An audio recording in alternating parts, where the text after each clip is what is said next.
जेव्हा आपल्या नुकतंच ब्रेकअप होतं ना, त्यावेळेस असं वाटतं, की माझं आयुष्य पूर्णपणे संपलंय आणि त्या व्यक्तीशिवाय ना माझ्या आयुष्याला अर्थ नाहीये. कारण की आपण इतकी इमोशनली डिपेंड झालेलो असतो त्या व्यक्तीवर किंवा आपण आपलं डे टू डे लाईफ इतकं जास्त शेअर करत असतो आणि आपल्याला असं वाटत राहतं, की माझ्या आयुष्यात कोणीच नाहीये, की ज्याच्याशी मी त्या पद्धतीच्या वाइब्स शेअर करू शकतो किंवा शकते किंवा असं वाटत राहतं, की नाही मला त्या व्यक्तीशिवाय कोणीच समजून घेत नाहीये आणि आत्ता जर ती व्यक्ती मला समजून घेत नाहीये ना, तर मग आयुष्यात आता मला कोणीच समजून घेऊ शकत नाही. कारण मी इतकं जास्त प्रेम केलं आणि तरी पण माझ्याबाबत असं का होतंय? आणि त्यानंतर आहे ना, आपल्याला खरं डिप्रेस वाटायला लागतं. खूप जास्त एक्स्ट्रीम सॅड वाटतं आणि आपल्याला कळत नाही का आपण त्याच्यातनं बाहेर कसं यायचंय. आणि जर तुम्ही या फीलिंगमधून जात असाल, या प्रोसेसमधून जात असाल, तर हा व्हिडिओ शेवटपर्यंत बघा कारण की हा तुमच्यासाठीच आहे. आणि चॅनलला सबस्क्राईब करा, शेअर करा आणि तुमच्या त्या सगळ्या मित्रांना पाठवा ज्यांना हा व्हिडिओ ऐकायची गरज आहे. पहिली गोष्ट म्हणजे ना, ज्यावेळेस आपण ब्रेकअपमधून जात असतो किंवा आपल्याला कळत असतं, की आपलं नातं आता संपत चाललेलं आहे आणि तेव्हा आपण खूप जीवाच्या आकांताने त्या व्यक्तीच्या मागे जातो. आपण आपला सगळा सेल्फ रिस्पेक्ट साईडला ठेवतो आणि त्या व्यक्तीला पटवून द्यायचा प्रयत्न करतो, की मला तू किती इम्पॉर्टंट आहे आणि तुझं माझ्या आयुष्यात प्रचंड एक अस्तित्व आहे. पण असं असतं ना, की जेव्हा समोरच्या व्यक्तीने ठरवलेलं असतं, तेव्हा ती व्यक्ती तर आपल्याकडे येत नाही. पण आपण जो आपला सेल्फ कॉन्फिडन्स जो आपण लो करतो ना, सेल्फ रिस्पेक्ट जो लो करतो ना, त्याच्याने आपल्याला असं वाटतं, की आपण वर्थलेस आहे.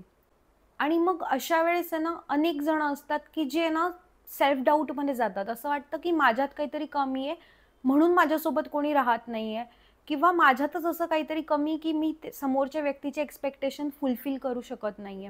आणि मग आपण एका अशा लिमिटला जातो ना, की आपण कुठल्याही गोष्टीला हो म्हणतो. जस्ट बिकॉज त्या व्यक्तीने आपल्या आयुष्यात राहिलं पाहिजे म्हणून. पण एक सांगू का? जेव्हा आपण प्रत्येक गोष्टीला समोरच्याच्या मताप्रमाणे आपण आयुष्य जगायला लागतो ना, त्यावेळेस आपण ते आयुष्य काही पिरियड पुरतं जगू शकणार आहे. एक रिॲलिटी आहे, की आपण एका पद्धतीचं आयुष्य समोरच्याच्या एक्स्पेक्टेशननुसार जगणं, ही खूप अवघड गोष्ट आहे. आणि ती एका पिरियड पुरतं आपण करू शकतो, पण आपण पूर्ण लाईफटाईम नाही करू शकत आहे. सो जरी आज आपल्याला वाटत असलं, की नाही मी त्या समोरच्या व्यक्तीसाठी एकदम असं काहीतरी सॅक्रिफाईस करेल आणि मी तुझ्यासाठी इतकं जास्त चेंज व्हायला तयार आहे. हे जरी आपण दाखवायचा प्रयत्न केला, आपण केलं, तरी पण ते एका पिरियड पुरतंच असणार आहे. आपण हे पहिले समजून घेतलं पाहिजे. कारण आपण स्वतः किती दिवस फेक वागणार आहे. किती दिवस आपण सतत असा विचार करणार आहे, की मी हे केलं तर या व्यक्तीला वाईट वाटेल आणि ही व्यक्ती मला सोडून जाईल. या भीतीमध्ये आपण नाही जगू शकत.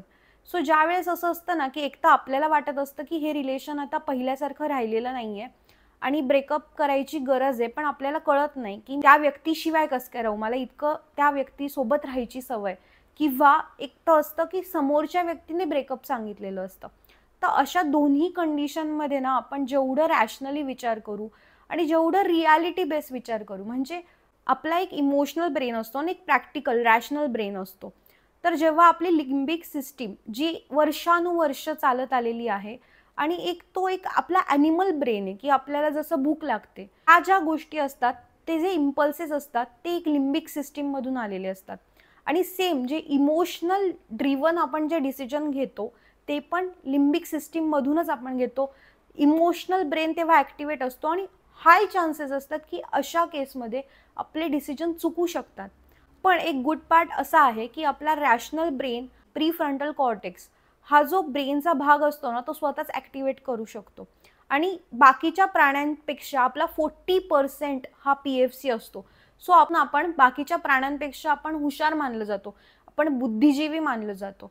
सो आपल्याला जर असं वाटतंय ना, की आपण या व्यक्तीशिवाय नाही राहू शकत आहे, तर गुड न्यूज इज की हे आपलं इमोशनल ब्रेन आपल्याला सांगतोय. पण रिॲलिटीमध्ये आपण बघितलं, तर आपण राहू शकतो की म्हणजे आपल्याला ठीक आहे, खूप जास्त त्रास होणार आहे. आपल्याला नाही कळत आहे, की कसं काय त्या व्यक्तीशिवाय राहायचं आत्ता. पण याचा अर्थ असा नाही ना, की आपलं आयुष्यच संपलंय. कारण की आपण आपल्याला इमोशनली डिपेंड करतो, म्हणून समोरच्या व्यक्तीशिवाय आपल्याला राहायचं कसं काय हे समजत नाही. पण ही एक हॅबिट आहे आणि ती आपल्याला कधी पण बदलवता येऊ शकते. जर आपण ठरवलं ना, की मला या रिलेशनमधून, या ब्रेकअपमधून बाहेर यायचं आहे आणि खूप झालं आता म्हणजे मी माझ्या 100% दिलं, पण मी माझं आयुष्य तर नाही रिस्कवर टाकू शकत ना. मला आयुष्यात काहीतरी करायचं आहे. ही जेव्हा फीलिंग येते ना, त्यावेळेस आपला ब्रेन आपोआप असा विचार करायला लागतो, की मी ह्याच्यातून बाहेर कसं काय येणार? आणि त्यावेळेस आपण आपल्या हॅबिट्स चेंज करायला लागतो. म्हणजे हा एक एकदम उत्तम ऑप्शन आहे की आपण आपल्या हॅबिट्स चेंज करायच्या. जसं की सपोज आपल्याला एका स्पेसिफिक टाईममध्ये कॉल करायची सवय असेल, तर आपण त्यावेळेस अशी एखादी ॲक्टिव्हिटी करायची की जेणेकरून ती ॲक्टिव्हिटी करताना आपल्याला खूप एन्जॉयमेंट वाटली पाहिजे, खूप छान वाटलं पाहिजे. इतकं जास्त चांगलं की आपल्याला ती एक मागची आठवण आहे ती आपल्याला रिप्लेस करता आली पाहिजे. फॉर एक्झाम्पल, मला सपोज वॉक करायला खूप आवडतं, तर मी वॉकला जाईल, मी चांगले गाणे ऐकेल किंवा चांगले पॉडकास्ट ऐकेल की जेणेकरून मला त्या क्षणाला, कारण की आपल्या ब्रेनला फक्त ते टायमिंग एक सवय लागलेली असते म्हणून आपल्याला ते असं अर्ज वाटते, आत्ता मला बोलायचं असं वाटतं. पण जेव्हा ती वेळ जाते ना, तेव्हा ट्रस्ट मी हळूहळू आपला ब्रेन रिवायर होतो. कारण की आपल्या ब्रेनमध्ये न्यूरोप्लास्टिसिटी म्हणजे आपण कधी पण आपल्या ब्रेनचे जे रिवायरिंग करू शकतो. आपण कधी पण आपल्या आयुष्याची स्टोरी, आपल्याला जे इमोशनली एवढं जास्त वाईट वाटतंय, त्रास होतोय, ते कधी पण चेंज करू शकतो. पण ही गोष्ट बऱ्याच लोकांना माहिती नसते आणि एक ब्रेकअपच्या फेजमध्ये असं वाटतं की बस हेच आता लाईफ टाईम फील होणार आहे आणि असंच मी लॉस्ट राहणार आहे आयुष्यभर. पण ते आयुष्य नाही आहे आणि आपण आपलं आयुष्य कॉन्शियसली रॅशनल विचार करून आणि त्याच्यावर वर्क करून आपण नक्की ब्रेकअपमधून बाहेर येऊ शकतो.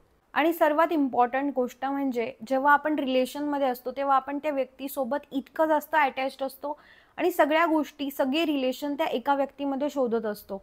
सो आपण आपल्या फ्रेंड्सपासून, फॅमिलीपासून दूर जातो कुठेतरी आणि आपण फक्त आपलं जग त्या व्यक्तीला मानतो. पण जेव्हा आपलं ब्रेकअप होतो त्यावेळेस आपल्याला असं वाटतं की नाही यार, मी परत कसं काय जाऊ माझ्या फ्रेंड्सकडे किंवा ते लोक माझी मजाक उडवतील किंवा माझ्याबद्दल काय विचार करतील. पण ट्रस्ट मी, असं काहीच होत नाही. जर ते आपले खरंच चांगले पीअर सपोर्ट असतील, चांगले फ्रेंड्स असतील, तर ते आपल्याला बोलतील, मजाक करतील डेफिनेटली. कारण त्यांच्या मजाक मस्तीची किंवा त्या ज्या एन्व्हायरमेंटची आपल्याला खूप गरज असते हील होण्यासाठी. सो अशा वेळेस ना आपण खूप डाऊटमध्ये नाही गेलं पाहिजे की लोक आपल्याला काय म्हणतील किंवा जजमेंटल नाही झालं पाहिजे की ही व्यक्ती माझ्याबद्दल असाच विचार करत असेल. कारण की आत्ता आपल्याला त्यांची खूप जास्त गरज आहे आणि ते काही रिलेशन्स असतात ना, ते आपण न मागता पण मिळून जातात. फक्त आपण हिम्मत केली पाहिजे. सो रिकनेक्ट व्हायला पाहिजे आपण त्या लोकांना, जे लोक आपल्यासाठी खरंच इम्पॉर्टंट आहे आणि आपल्याला छान वाटतं त्यांच्यासोबत टाइम स्पेंड करून. आपण त्यांच्याशी शांतपणे बसून बोलून गोष्टी रिझॉल्व्ह केल्या पाहिजे. पण याचा अर्थ असा नाही की मी त्या व्यक्तीशी कसं काय बोलू, कारण मी जेव्हा रिलेशनमध्ये असताना त्या व्यक्तीशी कॉन्टॅक्टच नव्हता ठेवला. कारण की आपण खूपदा तीच चूक करतो आणि स्वतःला आयसोलेट करून घेतो आणि त्यामुळे आपण सर्वात जास्त त्या एका लूपमध्ये फसतो. And last but the not the least, एक गोष्ट म्हणजे आपण पहिल्यांदा ब्रेकअप सॉंग्स ऐकणे बंद केले पाहिजे. कारण की आपल्याला आपला ब्रेन ब्रेकअप सॉंग्स ऐकून इमोशनल ब्रेन ॲक्टिवेट करतो आणि आपल्याला त्या सगळ्या आठवणी आठवतात आणि आपण इम्पल्सिव्हली वागायला लागतो. कारण आपण कुठेतरी स्वतःला रॅशनली विचार करत असतो आणि आपण त्या दरवाजात असतो की एका ठिकाणी रॅशनल ब्रेन असतो आणि एका ठिकाणी इम्पल्सिव्ह एक जो इररॅशनल ब्रेन असतो. पण आपण काय करतो, दरवाजात उभं राहतो आणि ते जेव्हा आपण गाणे ऐकतो ना, त्यावेळेस आपण इम्पल्सिव्ह ब्रेनकडे जास्त जातो, इररॅशनल ब्रेनकडे जास्त जातो आणि त्यामुळे आपण परत एका त्या लूपमध्ये फसतो आणि स्वतःला टॉर्चर करतो. सो एक सायकोलॉजिकली प्रूव्हन गोष्ट आहे की तुम्ही जर अशा एका इमोशनल ट्रॉमटाइज फेजमधून जात असाल तर please try to avoid all sad songs. कारण की ते सॉंग्स तुम्हाला फक्त तेवढ्यापुरतं व्हॅलिडेशन देतील की हां, माझ्या अशाच फिलिंग्ज आहेत आणि मी इतकंच प्युअर लव्ह केलं होतं. पण त्यामुळे तुम्ही त्या ट्रॅपमध्ये फसाल आणि तुम्हाला ह्याच्यातनं बाहेर येणं खूप जास्त अवघड होईल. आता हा व्हिडिओ तुमच्या त्या सगळ्या मित्रांना पाठवा जे ब्रेकअपमधून जात आहे किंवा त्यांना समजत नाही की आयुष्यात नक्की काय केल्याने ते या सिच्युएशनमधून बाहेर येऊ शकता.